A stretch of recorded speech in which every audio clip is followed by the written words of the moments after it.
primero, bueno, agradecer por la invitación a la asociación y ADB por estar aquí. La verdad que estoy emocionado de poder compartir un poco con ustedes este tema interesante que tiene que ver con la inteligencia artificial, ¿no? Vamos a ver, hace un par de semanas estuve en San Francisco y quería iniciar con este tema para que entendiéramos un poquito el contexto de la inteligencia artificial y cómo hoy día se está utilizando, ¿no? Por supuesto, llamé un taxi y él me llevó. Y sí, esto es un robot, sí, no hay nadie ahí manejando. Lo interesante de todo esto es tratar de entender cómo la misma aplicación de la inteligencia artificial permite recolectar datos para poder tomar decisiones, ¿no? Y eso es lo que hoy día nos está reflejando la inteligencia artificial. Por ejemplo, este auto tiene varios sensores donde ellos van recolectando data y van tomando decisiones para poder determinar, por ejemplo, la cercanía de un auto, si necesita respetar una señal de tránsito, si va pasando un peatón, ¿no? Y esto hoy día nos pone en un contexto pues bien interesante. Sin embargo, esto no es nuevo. De hecho, en 1950 hubo los primeros indicios de todo este tema del uso de la inteligencia artificial, y si seguimos avanzando, pues hubo algunas iniciativas y algunos temas bien interesantes. Entonces, en realidad, lo que estamos viviendo hoy relativamente no es nada nuevo. Si seguimos avanzando en el tiempo, nos vamos a dar cuenta de otras cosas. No sé si ustedes recordarán aquella famosa partida de ajedrez entre Garry Kasparov y el Deep Blue, ¿verdad? Por supuesto, DARPA es toda una institución que desarrolla todos estos elementos o empezó a desarrollar todos estos elementos. Y ya cercanos a los 2000, pues obviamente se desarrollan diferentes aplicaciones comerciales como Siri, ¿sí? Y hoy día pues tenemos todo este tema de la inteligencia artificial generativa con todas estas famosas aplicaciones de ChatGPT 1, 2, 3, 4 y todos los demás menesteres. Ahora, esto es bien interesante porque por supuesto nos ayuda mucho a entender qué es lo que está sucediendo. Y quiero compartir con ustedes alguna información que hemos recolectado de varios C-levels.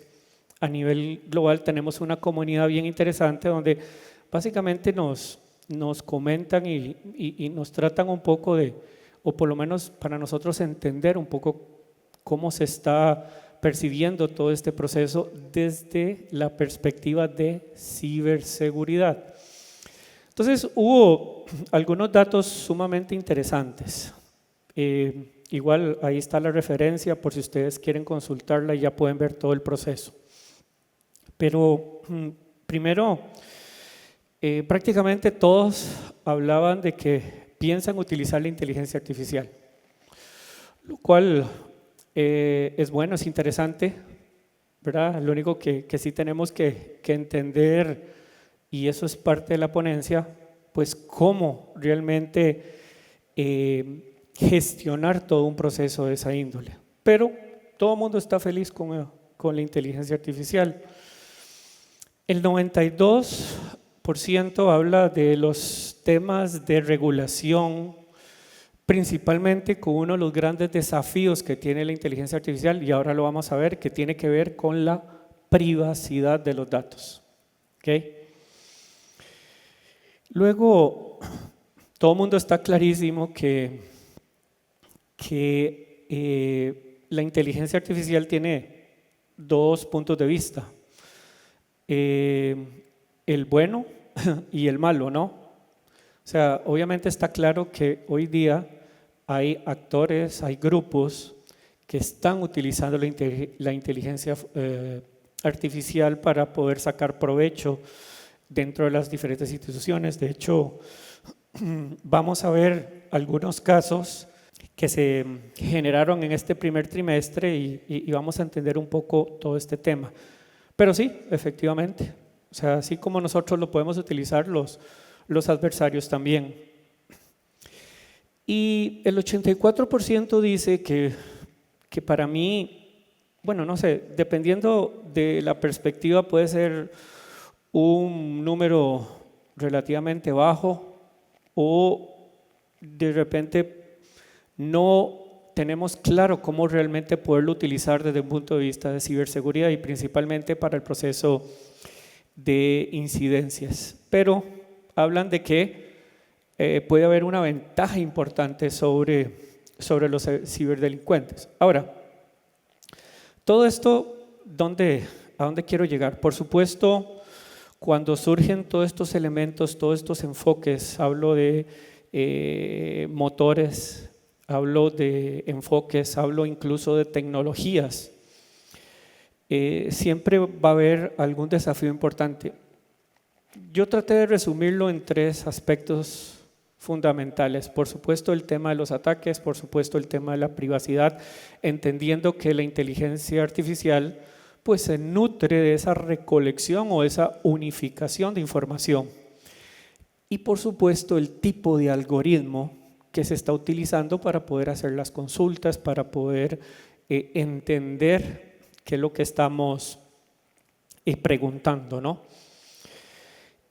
Si hablamos desde el punto de vista de ataques, pues sí, ¿qué les puedo decir?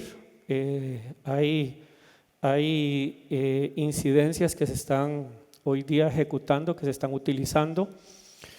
Tal vez voy a hablar de 2 interesantes. Lo que está haciendo hoy día Black Basta, básicamente es utilizar los diferentes algoritmos para la inserción de malware. Pero también está el audio, ¿no? La voz. Por ejemplo, dentro de nuestros laboratorios logramos utilizar 2 segundos de un audio para poder hacer una suplantación, para poder interactuar con las diferentes aplicaciones, pueden ser financieras, pueden ser de minoristas, etcétera, etcétera, para realmente obtener todo ese proceso. Y el otro aspecto, y esto pues es algo bien interesante, donde podría decirles, hace como 6 meses, si de repente ustedes recuerdan, hubo una operación a nivel global que se llamaba Morfeo, donde básicamente logramos pues trabajar muy de cerca con Europol para poder desmantelar un grupo que básicamente se dedicaba al robo de cookies para poder sustraer credenciales y poderlas vender. Ahora, yo hoy día puedo decir que estos grupos o estos actores ya no hackean, sino se loguean.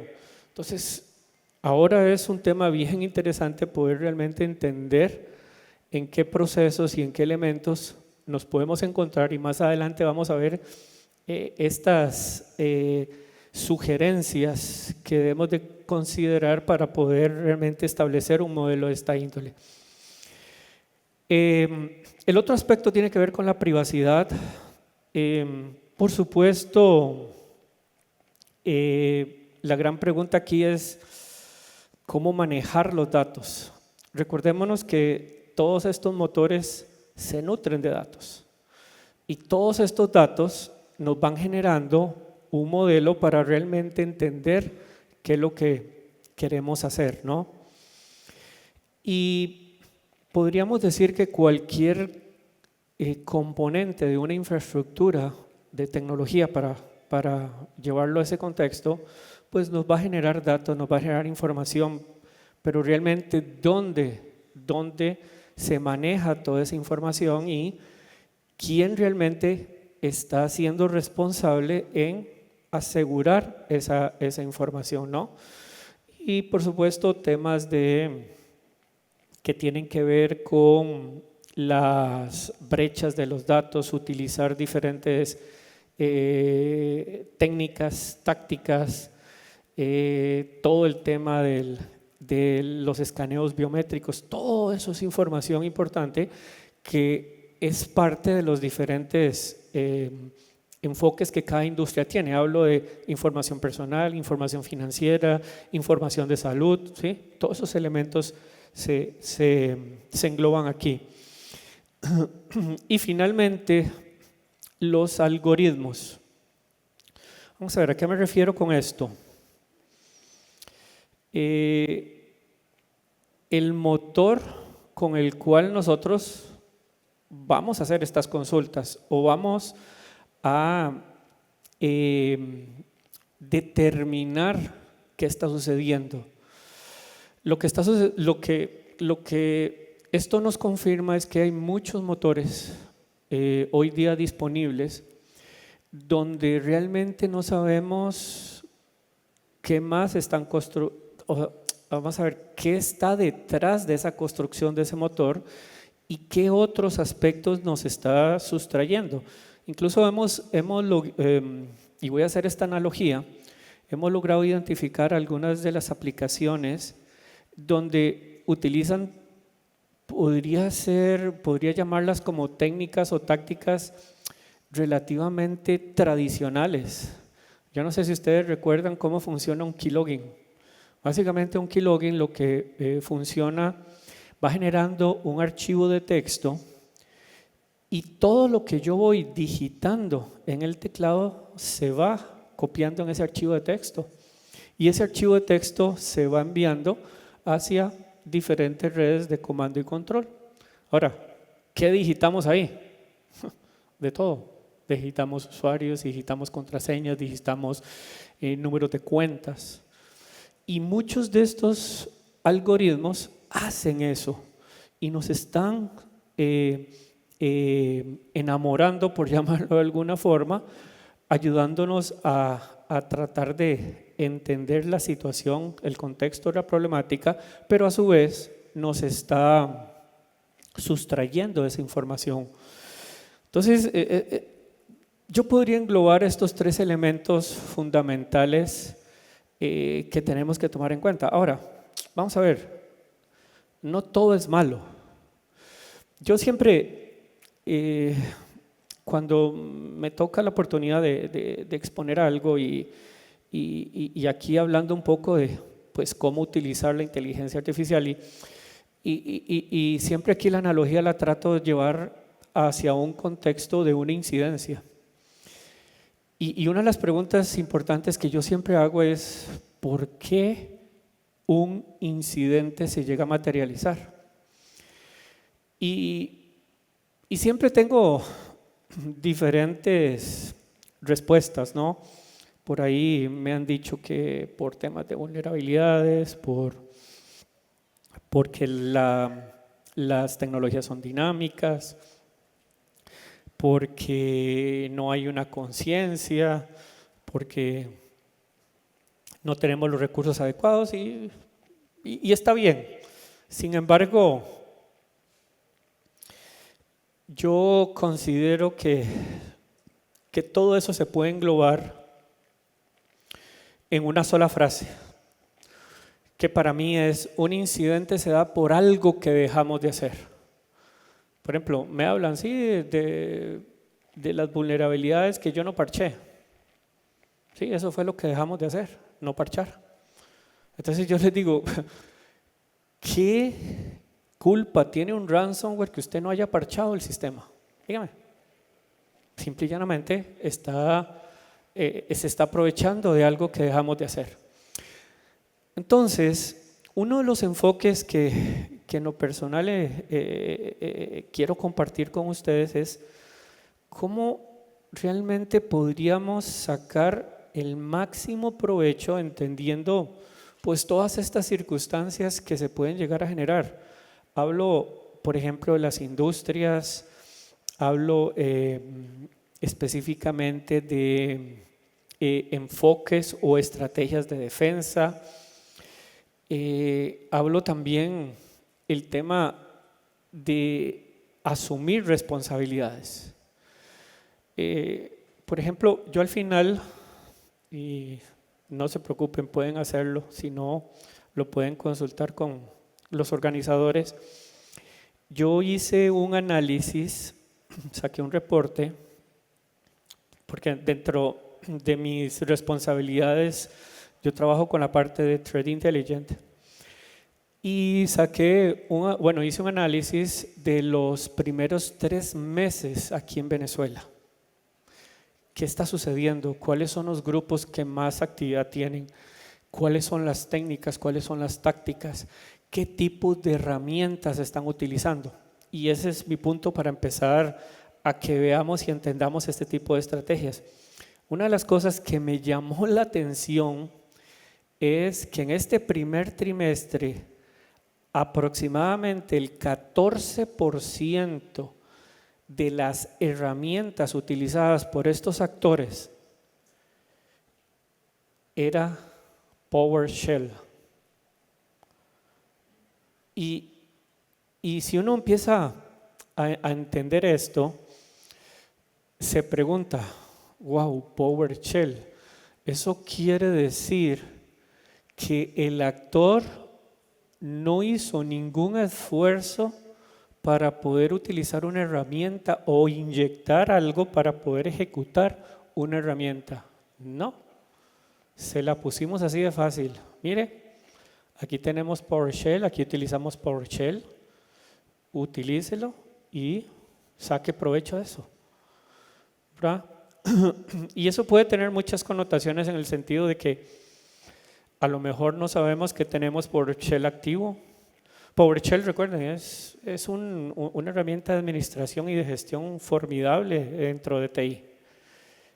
Sin embargo, si no la estamos utilizando, no sabemos utilizarla, ya saben que en este trimestre en Venezuela se está utilizando, es la herramienta más utilizada. Y esto me lleva para que empecemos a mirar todo este tema.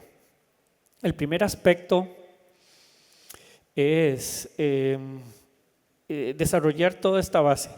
Incluso, vamos a ver, podemos venir a los conceptos básicos. Y aquí voy a utilizar una analogía interesante. Todo el mundo sabe lo que es la inyección de SQL. Son técnicas tácticas que tienen, podría decir yo, más de 10 años. Hoy todavía esas técnicas se siguen utilizando. O sea, ¿qué ha pasado? ¿O qué? Vuelvo y repito, ¿qué estamos dejando de hacer para que este tipo de situaciones se sigan presentando? Entonces, ¿cómo realmente nosotros podemos personalizar cosas y poderlas adaptar a nuestro entorno? Yo siempre digo que las infraestructuras son dinámicas. Yo siempre comento que los actores son totalmente dinámicos, ¿sí? Entonces, claro, ¿cómo deberían ser mis líneas de defensa? Totalmente dinámicas, que se adapten dinámicamente a los cambios. Esa es la realidad que tenemos hoy día. Entonces, este primer proceso lo que nos tiene que ayudar es a entender todo ese proceso, todos esos elementos de estrategias de defensa, porque al final, aunque cada organización utilicemos los mismos activos, me refiero servidores, bases de datos, endpoints, equipos de comunicación, o sea, al final cada organización lo adapta de acuerdo a su necesidad. Y eso es importante para poder realmente identificar este enfoque y esa estrategia. El otro aspecto tiene que ver con la detección y respuesta. Vamos a ver. Hoy día existen 3 fases del ataque continuo y toda organización se enfrenta a eso. grande, pequeña, financiera, gobierno, cualquiera. Y esas tres fases son el antes, el durante y el después. Y le voy a dar otro dato bien interesante. Normalmente se dice que entre el 85 y el 87% de las organizaciones se enfocan en las dos primeras fases, el antes y el durante. Pero en el después, vamos a ver, yo estoy casi seguro que ustedes están cansados siempre de escuchar gente que se para aquí y dice, mira, no hay seguridad 100%. O sea, ¿cuál es el problema? El problema es que no nos estamos preocupando por cómo vamos a restablecer la operación cuando una incidencia se da. Y esto es una de las aplicaciones fundamentales que hoy día podemos sacar provecho de la inteligencia artificial. ¿Cómo poderlo utilizar para poder tener esa visibilidad?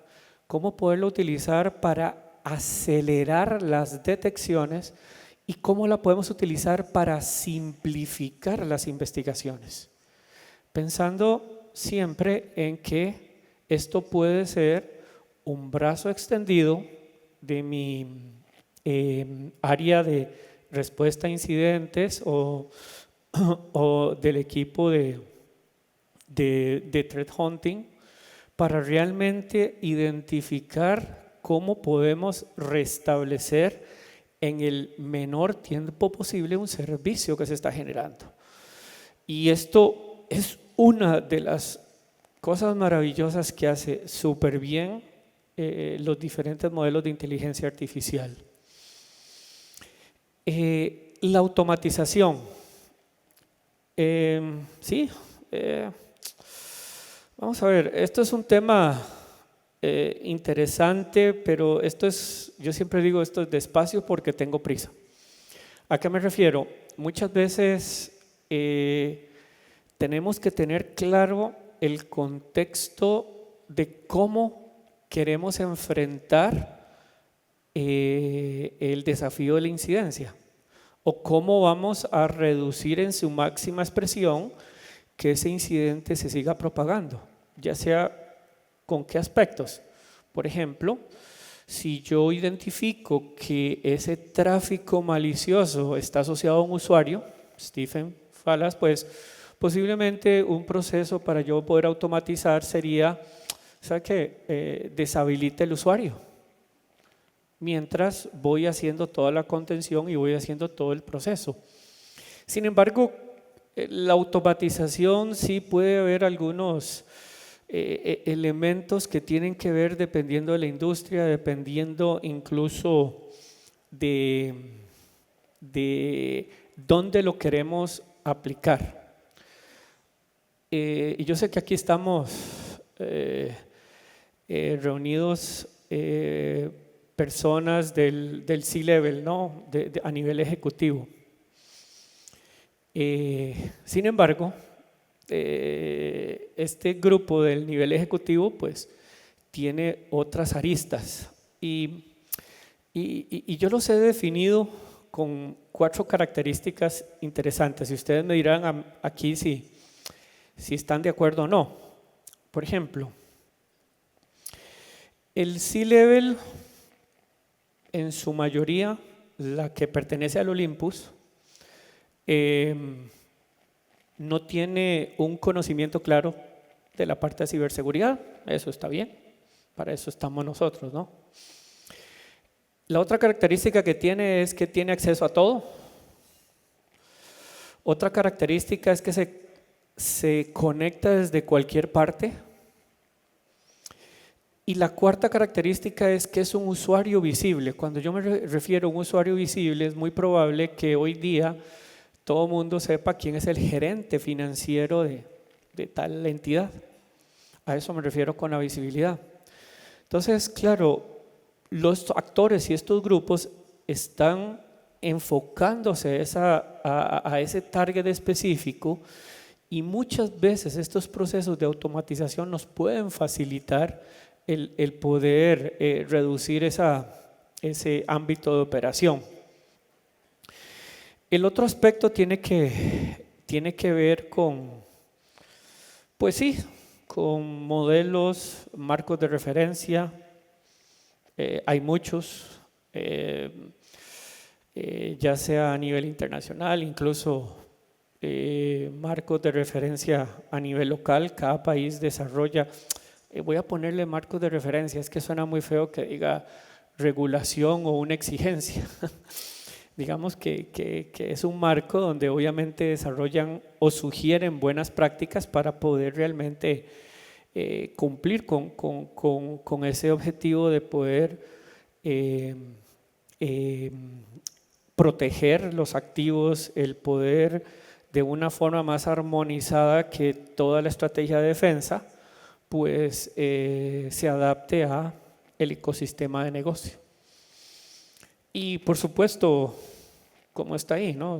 Todo el mundo sabe cómo funcionan los diferentes elementos o los diferentes enfoques que tiene NIST, ¿no? Ya sea para la parte de respuesta a incidentes, ya sea para la catalogación de riesgo e incluso dentro del uso de la inteligencia artificial. El otro aspecto tiene que ver con, vamos a ver, dijimos que las infraestructuras son dinámicas y dijimos que las amenazas son totalmente dinámicas. Cuando yo hablo que son dinámicas, ¿a qué me refiero? Que están en constante cambio. Vamos a ver. Ejemplos. Yo puedo tener nuevas aplicaciones, puedo tener nuevos servidores, puedo tener nuevos recursos dentro de una organización. Por eso se habla que es dinámica. Y por supuesto, del lado oscuro de la fuerza de los actores, pues obviamente ellos están innovando, están utilizando nuevas técnicas, nuevas tácticas. Y claro, para poder estar en esa competencia, pues tenemos que buscar formas de monitorear de forma continua todos estos elementos. Yo les decía al inicio, vamos a ver, ya yo no veo que ya los actores hackeen, sino se loguean. Y eso es bien complejo, porque como vimos anteriormente, hoy día yo puedo comprar usuarios, credenciales, contraseñas, muy barato. De hecho, como lo mostré, el rango oscila entre los $3 y $45. Entonces, imagínense si alguien ingresa y se autentica como debe ser, pues desde mi punto de vista, si soy responsable del monitoreo, pues yo veo una actividad no totalmente normal. El tema aquí es cómo realmente estamos haciendo uso de los diferentes elementos, y aquí es fundamental y clave cómo poder utilizar dos elementos que tiene que ver con la red y tiene que ver con la inteligencia de amenazas de una forma más accionable. Yo siempre le digo a los clientes o cuando me invitan a este tipo de foros, vamos a ver, es muy probable que usted tenga el 33.33% de la inversión ya hecha, que es la red, pero ¿cómo realmente la utilizamos como un sensor? ¿O cómo realmente toda la información que pasa por ahí la utilizamos para efectos de poder aprender, para efectos de poder monitorear cuando hay algún cambio abrupto dentro de los diferentes comportamientos? Y finalmente todo esto lo que nos va a permitir es poder contextualizar el impacto que va a tener esto. Vamos a ver, se habla que la ciberseguridad es un habilitador de negocio, o sea, totalmente de acuerdo, y eso pues va a tener una repercusión desde el punto de vista de riesgo. Entonces, ¿cómo esto podría llegar a generar, por ejemplo, que mis canales transaccionales, se habla de una entidad financiera, pues estén lo más disponible posible para poder cumplir con ese objetivo de negocio que tiene la organización de incrementar, por ejemplo, en un 10% o captar en un 10% más clientes para que puedan utilizar los diferentes servicios que yo proveo dentro de los diferentes canales transaccionales? Entonces, todo ese proceso nos permite poder alinear los datos, alinear la estrategia a un enfoque de inteligencia artificial para poder minimizar en su máxima expresión que estos servicios se vean afectados como parte de una incidencia. Aquí quiero compartir un ejercicio que hicimos dentro de una organización cuando se adaptó todo un modelo de inteligencia artificial para la respuesta a incidentes y la investigación. Y dentro de los datos interesantes fue que la organización tuvo un ahorro de casi 8 horas con respecto a el análisis de 100 alertas. O sea, prácticamente 8 horas podríamos decir que es una jornada de un recurso, ¿verdad? Y el otro aspecto interesante que me llamó mucho la atención y obviamente fue positivo fue prácticamente la reducción en un 50% de algunas métricas importantes para las organizaciones, y hablo los MTD y los MTR, que son los tiempos medios de detección y los tiempos media de respuesta, para poder tener una recuperación apta a ese proceso que se está generando. ¿Okay? Para ir concluyendo un poco todos estos elementos, creo que el aspecto más importante para poder adaptar un modelo de esta índole, y en lo personal así es como lo hago porque nos facilita muchas cosas, es realmente entender el caso de uso que yo quiero, ¿sí? Y si ese caso de uso realmente lo logramos mapear hacia un objetivo de negocio, créame, va a ser un éxito fundamental. ¿Por qué? Porque nos va a ayudar mucho a poder demostrar las inversiones que estamos haciendo y realmente alinearnos a los objetivos de negocio. Por supuesto, el tema de los avances, muchas veces, y yo los entiendo, muchas veces de repente tal vez uno se siente como en una desventaja total en el juego, ¿no? O sea, de repente los actores tienen tiempo, tienen todo el tiempo del mundo, ganan mucho dinero, posiblemente ustedes como responsables no tienen tiempo, les faltan recursos, tal vez no tengan el presupuesto adecuado. Entonces, claro, no es un juego justo, ¿no? Sin embargo, pues este tipo de procesos o iniciativas o estrategias nos pueden ayudar a equilibrar un poco todo el tema. Y lo otro interesante que puede generar esto es, pues, vamos a ver, esto lo podemos ver hasta como un elemento o un diferenciador dentro de la industria, cómo realmente estamos esforzándonos para que todos nuestros modelos de negocio pues estén lo más disponible posible, que el cliente se sienta tranquilo, que se está manejando correctamente la información, que se está protegiendo todos sus activos críticos y que al final pues se va a brindar el servicio que se requiere, ¿no? Pueden escanear sin ningún problema, se los prometo, ahí no hay nada. Se los prometo. Como les dije, este fue un análisis que hice del primer trimestre aquí en Venezuela. Ahí hay detalles, por ejemplo, de cuáles son el top de los actores que más actividad han tenido aquí en Venezuela. Hablo, por ejemplo, también de las principales técnicas y tácticas de Mitre más utilizadas. Por supuesto, las familias de ransomware más utilizadas, e incluso